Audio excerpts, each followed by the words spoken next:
Hi guys, happy Sunday. Welcome to Financial Jaga Jaga. I'm actually so nervous about this, but you know what, let's see how it goes. I'm going to explain the finance news that was trending on most financial blogs on Friday. So the headline was that the central bank plans to collapse the multiple exchange rate system and start operating a single exchange rate system.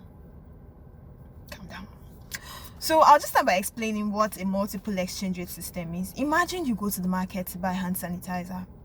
The woman sells it to you at 1.5. Somebody else goes to her. She sells it to them at 500. Another person goes to her. She sells them at 700. And you're just like, why do you have 3 different prices for this same hand sanitizer? Exactly. This is what the central bank has been doing with dollar in Nigeria. So the central bank had 3 different prices for dollar in Nigeria. The first one is BDC. So this is sell to BDCs at 357. The second one is the CBN official exchange rate. This is sell to government ministries and special companies like people that import foil etc. at 307. The third one is called the I&E window. They used to sell to investors and exporters I&E window at 366 levels. 366 naira for $1.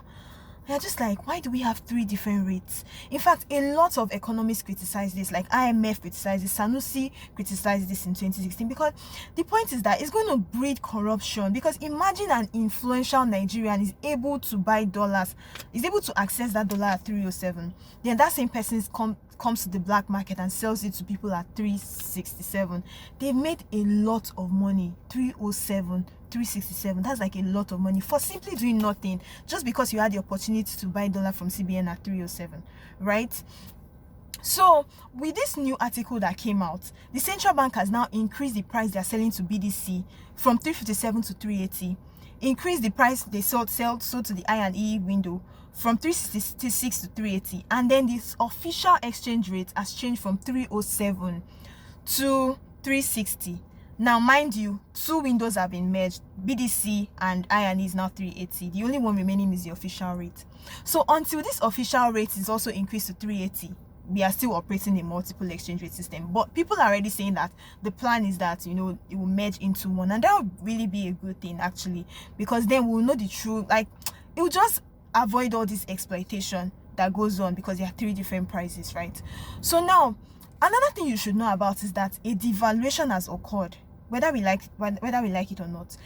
Even though the central bank said these changes is just to last for this week, but yeah, for this week a devaluation has occurred. What is a devaluation, guys? Calm down. So a devaluation is basically when the central bank intentionally increases the price of dollar. So previously dollar was 366, just sat down and decided to increase it to 380. That is a devaluation. So you may be wondering, devaluation, how does this one affect me? Guy, it's going to affect you. Like the average Nigerian like me, if I want to go abroad now for vacation, schooling, whatever, I will need more naira to access to buy dollar to go abroad, because now the price of dollar has increased.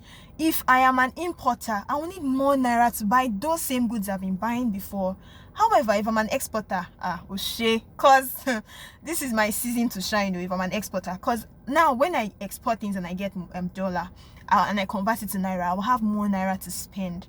And for the government, it's going to be good, because now when we export oil and we get revenue, we'll be able to give us more naira to take on, like the government now, to take on more developmental projects and all of that. So maybe as a country, the devaluation is going to help us look inwards and start doing more export as opposed to import and all of that. But you know what, we really cannot even say anything conclusively now until we even watch and see what's going to happen this week and in the coming months, because I don't know. Let's just watch and see. So guys, I hope you actually understand everything I've said. Leave a comment if you're a finance person, if you have more questions, if you see a trending news, anything at all that has to do with finance or economics, just DM me and then it could be the next thing we talk about on Financial Jaga Jaga. Guys, I really need your feedback. I hope you enjoyed this. Bye.